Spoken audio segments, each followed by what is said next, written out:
अपाङ्गता असक्षमता वा कमजोरी होइन, यो अवरोधजन्य अवस्था हो जसलाई परिवर्तन गर्न सकिन्छ।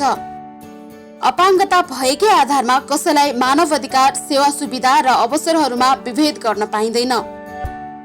उनीहरूले समाज र राज्यलाई योगदान गर्न सक्दछन्।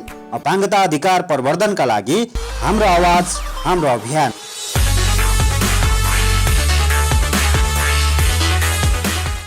दर्शकवृन्द नमस्कार। कार्यक्रम हाम्रो आवाज, हाम्रो अभियानमा यहाँलाई हार्दिक स्वागत गर्दछु। म शङ्कर सिंह चैसिर। महिला, बालबालिका तथा समाज कल्याण मन्त्रालय र राष्ट्रिय अपाङ्ग महासङ्घ नेपालसँगको सहकार्यमा निर्माण गरिएको यस कार्यक्रममा हामीले अपाङ्गताका विविध विषयमा चर्चा गर्दै आइरहेका छौँ।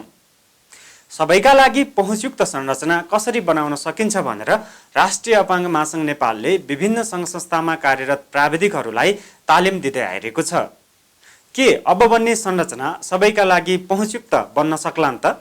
आज हामीले यसै विषयमा विभिन्न प्राविधिकहरूसँग गरिएको कुराकानी र नमुनाका रूपमा रहेको बौद्धिक अपाङ्गता सेवा केन्द्रका बारेमा तयार पारिएको सामग्री प्रस्तुत गर्न गइरहेका छौँ।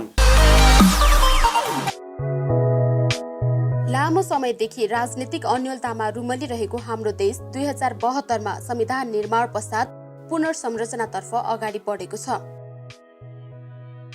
2072 सालको विनाशकारी भूकम्पले पनि देशका धेरै क्षेत्रलाई पुनर्निर्माण गर्नुपर्ने अवस्थामा पुर्याएको छ र हाल विभिन्न भौतिक संरचनाहरू पुनर्निर्माणका क्रममा छन्। सडक, भवन, पुरातात्विक सम्पदा आदिमा हाल पुनर्निर्माणको कार्य भइरहेको छ। यस्ता संरचनाहरू सर्वसाधारणका लागि सार्वजनिक भनिए पनि त्यहाँ सबैको पहुँच पुग्न सकेको थिएन।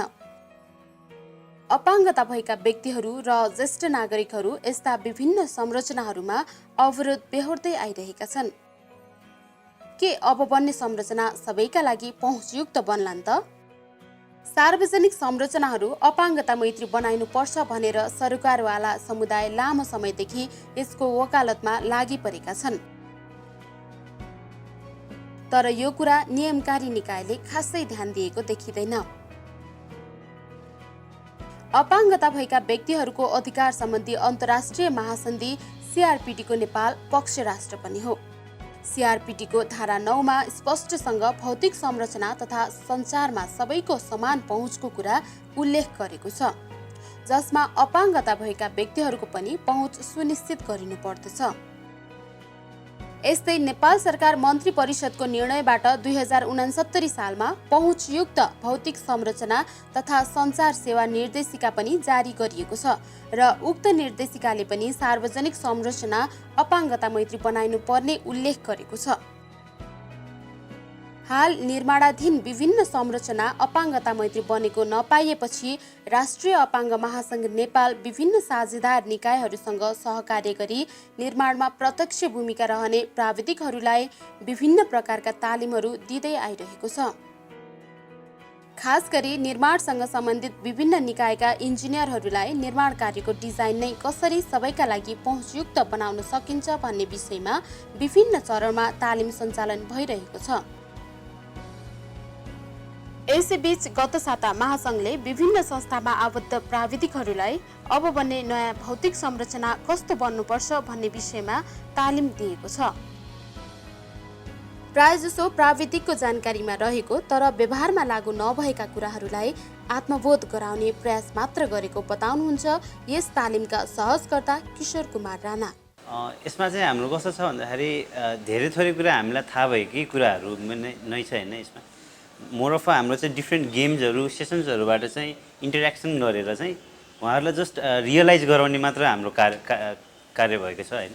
जसले गर्दाखेरि चाहिँ एउटा एक्सेसिबिलिटी अथवा पहुँचयुक्तको कति इम्पोर्टेन्स छ होइन, त्यसले चाहिँ हाम्रो दैनिक जीवनमा कति प्रभाव पार्छ होइन। अनि त्यो कुराले चाहिँ हाम्रो आफ्नो आन्तरिक खुसीदेखि लिएर होइन, हाम्रो लाइफस्टाइलदेखि लिएर कतिसम्म रिलेट गर्न सकिन्छ। सुन्दाखेरि एकदम कमन सुने पनि होइन, त्यसले एकदमै हाम्रो डिप होइन कनेक्ट भइरहेको हुन्छ भन्ने कुरा चाहिँ हाम्रो यो सेसनहरूबाट चाहिँ जस उहाँहरूले रियलाइज गर्नुभएको छ। यस यस्तो तालिम लिइसकेपछि प्राविधिकहरूले आफूहरूले विगतमा काम गर्दा सबैको पहुँचमा कसरी बनाउने भन्नेमा खासै चासो नदिएको तर यस तालिममा वास्तविकताको जानकारी पाएको बताएका छन्। हामीलाई चाहिँ हिजोसम्म हामी एकदमै रियल वर्ल्डमा थिएनौँ। यो ट्रेनिङ हिजो नै हामीले जुन ट्रेनिङ लियौँ त्यस हिजो र आजको ट्रेनिङले हामीलाई रियल वर्ल्डमा चाहिँ भित्र पुर्याइदिएको छ क्या। जस्तो हामी इमेजिन गर्थ्यौँ त्यो कुरालाई हामीले हिजो र आजको 2 दिनको ट्रेनिङमा हामीले प्र्याक्टिकल्ली फिल गऱ्यौँ कि त्यो कुराहरू। अनि हामी एकदमै कन्सियस पनि भयौँ, ओ माई गड यस्तो पनि त हुँदो रहेछ।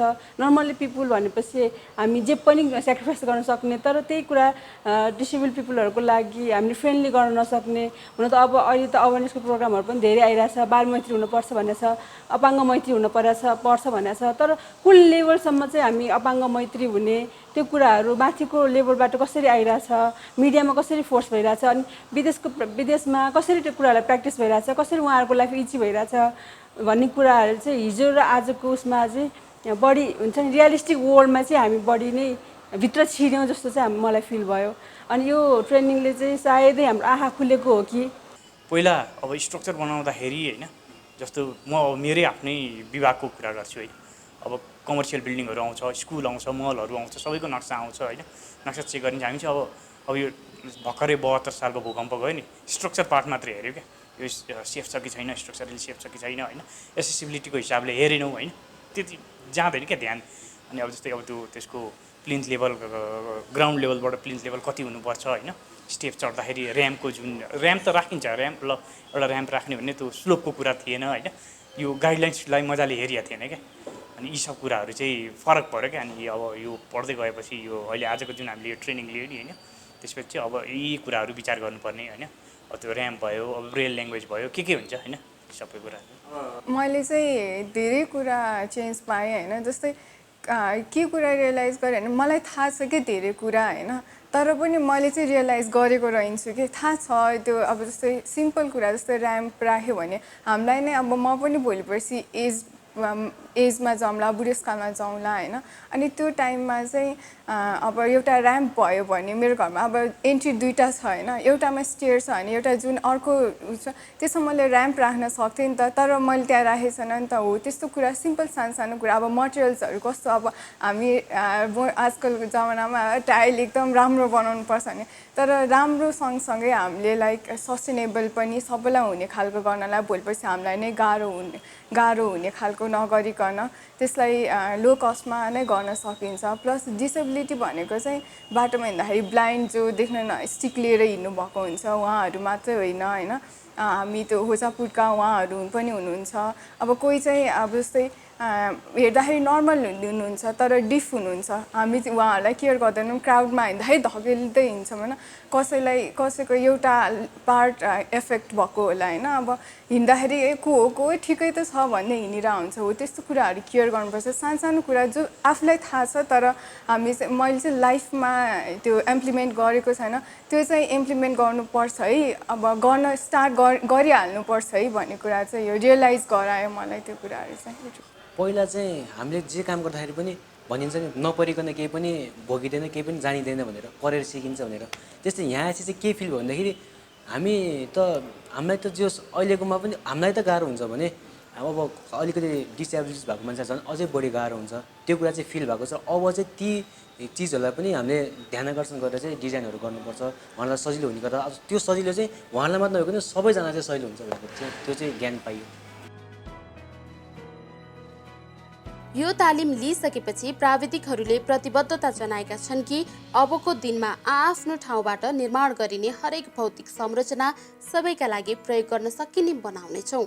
म जुन विभागमा छु त्यसबाट चाहिँ म चाहिँ हाम्रो यो 69 को यो निर्देशिका छ नि यो कोड होइन, त्यसलाई चाहिँ पब्लिक बिल्डिङमा चाहिँ एटलिस्ट फलो गर्न सक्ने चाहिँ भयो क्या। त्यसमा चाहिँ अब गाइडलाइन, अब यो ट्रेनिङले अलिकति गाइडलाइन्स पनि दियो होइन, अब यसलाई यसरी फलो गर्ने भन्ने चाहिँ भएको छ क्या। आर्किटेक्ट भने म आफ्नो पेसाले होइन, अब मेरो आर्किटेक्टको रोल भनेको एउटा डिजाइन फेजदेखि नै हुन्छ। अब हिजो र आजको जुन ट्रेनिङले चाहिँ मलाई एटलिस्ट म त्यो होला नहोला ठाउँमा छ, तर म कागजी रूपमा भए पनि त्यसलाई इम्प्लिमेन्ट गर्न सक्छु। मैले गर्ने मेरो ड्रइङ्सहरूमा, मैले गर्ने स्केचहरूमा त्यो कुराहरू चाहिँ मैले इन्डिकेट गर्न सक्छु। त्यसलाई नै मैले बाहिर ल्याउन सक्छु। एकजनाले नबुझ्दा, दुईजनाले नबुझ्दा, एटलिस्ट यो फिल्डमा लागेको म जस्तो अरूहरूले बुझ्नुहुन्छ, हजुर जस्तो अरूहरूले बुझ्नुहुन्छ। एकजनाले बुझ्यो, अर्कोजनाले बुझ्यो भने सायद हाम्रो सोसाइटी अनि ग्लोबल वाइज पनि यसलाई हामीले सम्झाउन सक्छौँ। त्यसपछि हामी कुनै न कुनै फिल्डमा, कुनै न कुनै स्टेप्समा हामी चाहिँ सक्सेस हुन्छौँ जस्तो चाहिँ मलाई लाग्यो। फर्स्टमा त जो अब वृद्ध अपाङ्ग मैत्री बनाउने इन्भाइरोमेन्ट आफ्नो नगरपालिकामा आफ्नो वर्क स्पेस त्यो बनाउनुपर्छ। अब यहाँ आएपछि बल्ल थाहा भयो, हिजो हामीले धेरै एक्टिभिटीहरू गऱ्यौँ, आफू पनि डिसेबिलिटी पर्सन भएर मैले रोल प्ले गरेँ। त्यसपछि चाहिँ मैले फिल गरेँ कि मलाई कति कुरामा गाह्रो हुन्छ। सुरुमा त म कन्फिडेन्स छु भन्दा अगाडि बढेँ होइन, अनि जब रियलाइज गरेँ नि अहिले हाम्रो सोसाइटी कस्तो छ, इन्भाइरोमेन्ट कस्तो छ भनेर, त्यही भएर चाहिँ त्यस्तो मान्छेहरूलाई चाहिँ इन्करेज गर्नुपर्छ अगाडि बढ्न, जो लुकेर बस्नुभएको छ। फर्स्टमा इन्करेजमेन्ट प्रोग्रामहरू गर्नु पऱ्यो। सेकेन्डमा जुन हामी गभर्मेन्ट लेभलमा छौँ, हामीले गभर्मेन्टलाई यस्तो जे बनाउँदैछ बिल्डिङ्सदेखि लिएर रोडहरूदेखि लिएर सबैलाई त्यो बनाए बापत उहाँ डिसेबल पिपल मात्रै होइन, हामी विदाउट डिसेबिलिटी भएको मान्छेलाई पनि फाइदा नै हुँदो रहेछ। र प्लस त्यसले केही कस्ट म्याक्सिमाइज पनि गर्दैन, त्यही कस्टमा बनाउन सकिन्छ। त्यसरी चाहिँ म आफ्नो गभर्मेन्ट जुन म्युनिसिपालिटीमा गर्दैछु त्यहाँ चाहिँ रेकमेन्ड गर्न सक्छु, अवेरनेस प्रोग्रामहरू गर्न सक्छु। अब मेरै फ्यामिली मेम्बरमा अब 4 जना हुनुहुन्छ, म 4 जनालाई यस्तो भयो भनेर दिएँ भने उहाँले अफिसमा गएर जो उहाँ डिसेबल पर्सन हुन्छ उहाँको अफिसमा, उहाँले हेर्ने नजर पनि अलिकति पोजिटिभ होला। अब त्यसपछि उहाँले अरूलाई भन्ला हो, त्यसरी नै लाइक सबैलाई फैलाउने ट्राई गर्छु भन्ने सोचेको छु। भूकम्प पछाडिको पुनर्संरचना सबैका लागि पहुँचयुक्त बनाइनुपर्छ भनेर समावेशिताका लागि पहुँचयुक्त परियोजना सुरुवात गरेको र यसबाट पुनर्निर्माण काम गरिरहेका प्राविधिकहरूले बनाउने डिजाइन तथा निर्माण युनिभर्सल डिजाइनको बन्नेमा विश्वस्त छन् साझेदार संस्था CBMका कार्यक्रम अधिकृत कृष्ण गहतराज। खास गभर्मेन्टको अर्थात् सरकारी निकायको क्षमता अभिवृद्धिमा हामीले बढी लक्षित गरेको छौँ, जसले चाहिँ हाम्रो लागि चाहिँ हामी प्रयोगकर्ताहरूको लागि चाहिँ चाहिने आवश्यक भौतिक संरचनाहरू निर्माण गरिदिनु पर्ने। उहाँहरूले कस्तो खालको चाहिँ संरचनाहरू बनाइदिनुपर्छ त, हाम्रो रिक्वायरमेन्ट के हो, हाम्रो आवश्यकता के हो, र त्यो आवश्यकता चाहिँ डिजाइनर आर्किटेक्टहरूले चाहिँ कसरी यसलाई चाहिँ फुलफिल गर्न सक्नुहुन्छ भन्ने हिसाबले चाहिँ उहाँहरूको विशेष गरेर चाहिँ क्षमता अभिवृद्धिको पार्टबाट चाहिँ हामीले काम गरिराखेको छौँ। र परियोजना सञ्चालन भएदेखि अहिलेसम्म आइपुग्दाखेरि यो करिब 3 वर्षको परियोजना हो। अहिले हामी चाहिँ दोस्रो वर्षमा चाहिँ हिँडिरहेका छौँ। यो समयावधिसम्म आइपुग्दाखेरि विशेष गरेर काठमाडौँ महानगरपालिकासँग मिलेर काम गर्ने दौरानमा चाहिँ हामीले धेरै सकारात्मक उपलब्धिहरू चाहिँ प्राप्त गर्ने दिशामा चाहिँ बढी अगाडि बढिरहेको छौँ। जस्तै काठमाडौँ महानगरपालिकाले आफ्नो मातहतमा गरिने जति पनि भौतिक निर्माणका चाहिँ संरचनाहरू, पुनर्निर्माणका संरचनाहरू छन्, त्यसमा चाहिँ यो एक्सेसिबिलिटी फर अल भन्ने अवधारणालाई चाहिँ महत्त्वपूर्ण रूपमा लागू गर्दै गइरहेको छ भने हामीले धेरै सरकारी निकायमा काम गर्ने यो आर्किटेक्ट, डिजाइनरहरू, इन्जिनियरहरूलाई उहाँहरूलाई विशेष गरेर युनिभर्सल डिजाइन प्रिन्सिपल र एक्सेसिबिलिटी स्ट्यान्डर्डको आधारमा उहाँहरूको क्षमता, ज्ञान अभिवृद्धि गर्ने काम गरिरहेका छौँ। र यसले चाहिँ हामीलाई के अपेक्षा, के आशावादी बनाएको छ भने अब साँच्चीकै हामीले केही न केही यो परियोजनाको चाहिँ अन्तिम समयसम्म आइपुग्दाखेरि चाहिँ उपलब्धि पाउँछौँ भन्ने चाहिँ छ हाम्रो चाहिँ आशा चाहिँ। हाल प्राविधिकहरूलाई दिइरहेको तालिम व्यवहारमा पनि लागू गर्न यस परियोजनाले तालिम प्राप्त प्राविधिक एवं संस्थाहरूसँग समन्वयन गर्दै आइरहेको र केही सकारात्मक परिवर्तनहरू भएको बताउनुहुन्छ परियोजना संयोजक Bimal Paudel. Accessibility for inclusion परियोजना सञ्चालन गरेको पनि 1 वर्ष पुगेछ। यो बिचमा हामीले 7-8 वटा तालिमहरू चलाइसक्यौँ। त्यो भनेको टोटल्ली नै नेपाल सरकार, गैर सरकारी निकाय र निजी स्तरमा काम गर्ने सिभिल इन्जिनियर र आर्किटेक्टहरूको लागि लक्षित गरेर तालिमहरू सञ्चालन गरिन्छ। अब कतिपय स्तरमा चाहिँ तालिमका लागि तालिम भन्ने मात्रै कुरा हुन्छ, तर हामीले त्यसलाई त्योभन्दा अलि अगाडि बढ्नका लागि अथवा त्यो कुरालाई चिर्नको लागि चाहिँ दुई तिनवटा स्ट्राटेजी अप्नाएको छौँ। एउटा कुरा त के हो भने अलिकति उहाँहरूसँग अफ इयरमै भनेको कार्यक्रमभन्दा अलि अगाडि नै उहाँहरूको इन्ट्रेस्ट बुझ्ने, उहाँहरूको तालिममा आइसकेपछिको कमिटमेन्टहरूको कुरा बुझेर तालिममा त्यस्ता पार्टिसिपेन्ट्सहरूलाई मात्रै बोलाउने गरेको छौँ भने तालिम पश्चात चाहिँ हामी उहाँहरूलाई खालि तालिम दिएर छोड्दैनौँ। तालिम पछाडि इमेलमा अनि त्यस्तै उहाँहरूको फेसबुकमा कतिपयको फेसबुक आइडीहरू लिएर अनि त्यस्तै फोन नम्बरमा पनि अनिवार्य रूपमा उहाँहरूलाई फलोअपमा रहिरहन्छौँ, जसले गर्दा उहाँहरूले के गरिरहनु भएको छ अथवा त्यो कामहरू गर्दाखेरि एक्सेसिबिलिटीका स्ट्यान्डर्डहरू मिट गर्नको लागि चाहिँ के समस्याहरू आइरहेछन्, त्यसको समाधान गर्न कस्तो खालको उपायहरू अप्नाउनु सकिन्छ जस्ता कुराहरू चाहिँ हामी फोनमा पनि कुरा गरेर बेला बेलामा उहाँहरूलाई झकझगाइराख्छौँ। विशेष गरी यो तालिमबाट हामीले 7-8वटा तालिम चलाउँदाखेरि हामीलाई 2-3टा कुरा चाहिँ एकदम ठुलो लर्निङको रूपमा हामीले लिएको छौँ। सबैभन्दा पहिलो कुरा त जुन नेपाल सरकारले 2069 सालमा अपाङ्गता भएका व्यक्तिहरूका लागि भौतिक पहुँच तथा सञ्चार सेवा निर्देशिका जारी गर्यो र सबै भौतिक संरचनाहरू बनाउँदाखेरि चाहिँ अनिवार्य रूपमा त्यसलाई लागू गर्न निर्देश गर्यो। त्यो कुरा चाहिँ हरेक तालिमहरूमा उपस्थित हुने 30 देखि 40 जनाको सङ्ख्यामा उपस्थित हुने व्यक्तिहरूमध्ये 1 देखि 2 जनालाई मात्रै मुस्किलले त्यो गाइडलाइनको बारेमा थाहा भएको देखियो भनेपछि अरू सबै प्राविधिकहरू एकदमै अनभिज्ञ भएको थाहा पाइयो। अनि दोस्रो कुरा चाहिँ उहाँहरूले त्यस्तो गाइडलाइन हातमा पाउँदा चाहिँ निकै नै खुसी भएको, यस्तो किसिमको गाइडलाइन हामीले पहिले पाएको भए हामीले धेरै काम गर्न सक्थ्यौँ, अबको दिनहरूमा चाहिँ यो गाइडलाइन अनुसार गर्न सक्छौँ भन्ने कुरा पाएको छौँ भने अब अर्को जस्तै हामीले प्राविधिकहरूलाई बोलाउँदाखेरि अर्को पाएको कुरा चाहिँ उहाँहरूसँग भित्र ज्ञान चाहिँ धेरै छ, उहाँलाई गरौँ भन्ने चाहिँ लाग्छ, तर कतिपय यस्तामा चाहिँ विभिन्न निकायहरूको बिचमा हुने समन्वयको अभावले अनि त्यस्तै डिसिजन मेकर्सहरू एडमिनिस्ट्रेटरहरू पनि सचेत नभएको कारणले गर्दाखेरि उहाँहरूले जान्दै पनि अथवा उहाँहरूले सिकिसकेपछि यहाँबाट तालिम लिएर गइसकेपछि पनि आफ्नो काममा चाहिँ ठ्याक्कै कार्यान्वयन गर्न नसकिरहेको, अलि अप्ठ्यारो फिल गरिरहेको चाहिँ हामीले यो चाहिँ हाम्रो फलोअपबाट पनि प्राप्त भएको छ। सम्पूर्ण रोगको आयुर्वेदिक उपचारबाट निदान, झन्डु आयुर्वेद नेपाल पुतली सडकको पहिचान। विशेषज्ञ तथा वरिष्ठ आयुर्वेदिक चिकित्सकद्वारा सफल उपचार हुने यस झन्डु नेपालमा पाल्नु भई साधारण तथा जटिल रोगबाट मुक्त हुनुहोस्। हामी कहाँ बाथ, पिनास, ग्यास्ट्रिक, पाइल्स, पत्थरी, जन्डिस, सुगर, प्रेसर, दम, हर्निया, नाक कान घाँटी, छाला, युरिक एसिड, अनिद्रा, महिला सम्बन्धी रोगहरू, यौनजन्य समस्या साथै अन्य सम्पूर्ण रोगको नयाँ प्रविधिबाट उपचार गरिन्छ। बिरामी आउन नसक्नेका लागि पनि विशेष व्यवस्था छ। विशेषज्ञ डाक्टरको सल्लाह बमोजिम स्वदेश तथा विदेशमा रहनुभएका बिरामीहरूलाई औषधि पठाउने व्यवस्था समेत गरिएको छ। सम्पर्क झन्डु नेपाल प्राली पुतली सडक, फोन नम्बर 4430 418 4430418। विश्रामपछि पुनः स्वागत छ। महिला बालबालिका तथा समाज कल्याण मन्त्रालय र राष्ट्रिय अपाङ्ग महासङ्घ नेपालसँगको सहकार्यमा निर्माण गरिएको कार्यक्रम हाम्रो आवाज हाम्रो अभियानमा छौँ हामी। कार्यक्रममा अब पालो भएको छ नमुनाका रूपमा रहेको बौद्धिक अपाङ्गता सेवा केन्द्रका बारेमा तयार पारिएको यो सामग्रीको।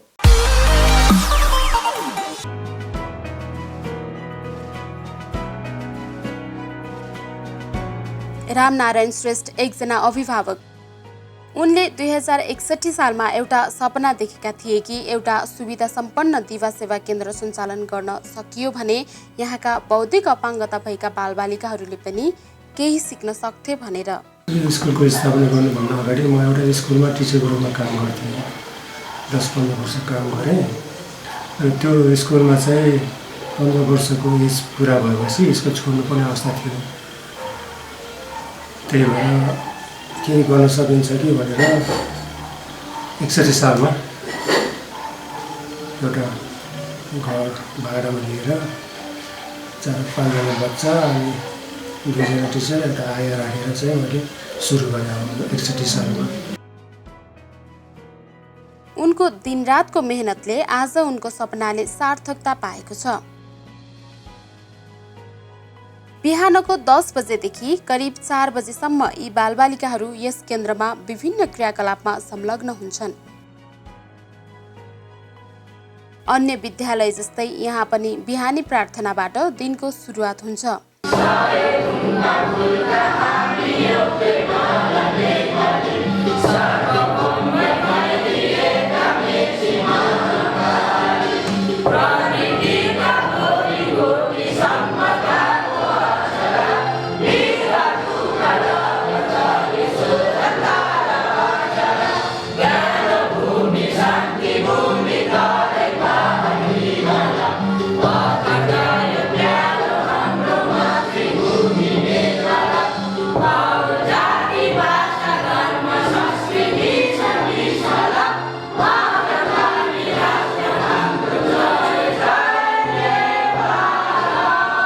सबै बालबालिकाहरू प्रार्थनामा सक्रिय सहभागी हुन्छन्। यसैगरी बालबालिकाहरूलाई विभिन्न शारीरिक अभ्यास पनि गराइन्छ।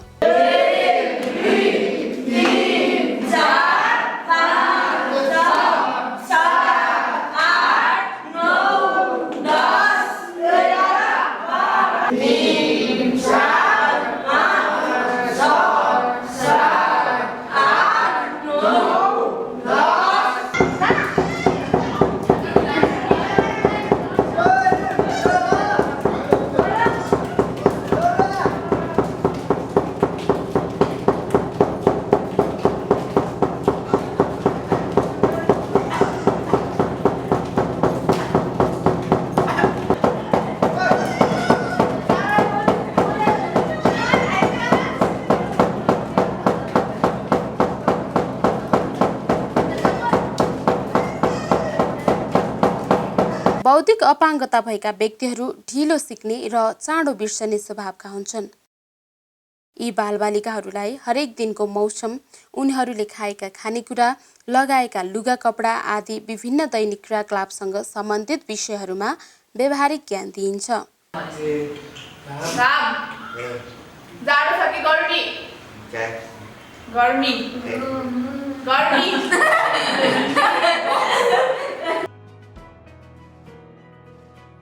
बालबालिकाहरूको सिकाइको अवस्था हेरेर उनीहरूलाई विभिन्न तहमा विभाजन गरिएको छ।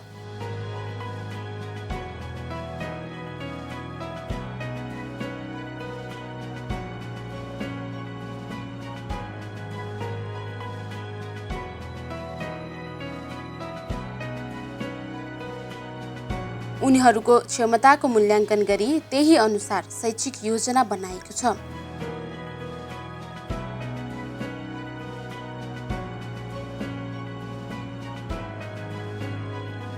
फरक फरक कक्षा कोठाहरूमा उनीहरू आफ्नो तह अनुसार विभिन्न क्रियाकलाप सिक्ने गर्दछन्।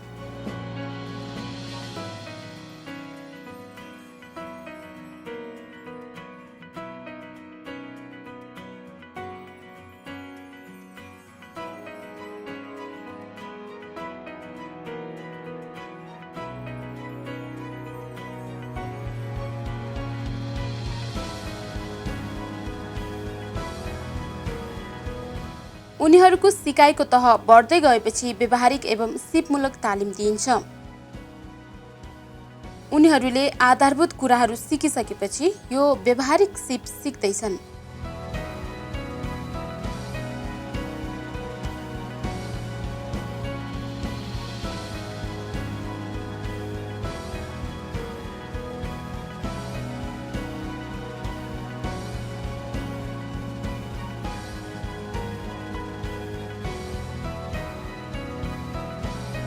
आफै मैनबत्ती बनाउँछन् र सहरका विभिन्न ठाउँमा बिक्री पनि गर्दछन्। यसबाट उनीहरूले केही आम्दानी पनि गर्दछन्।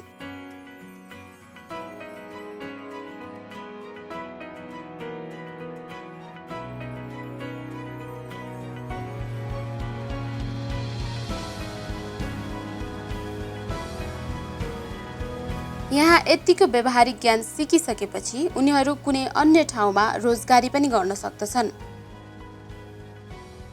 सिकाउने प्रक्रिया निरन्तर भयो भने बौद्धिक अपाङ्गता भएका व्यक्तिहरू घरमै बसिरहनु पर्ने छैन।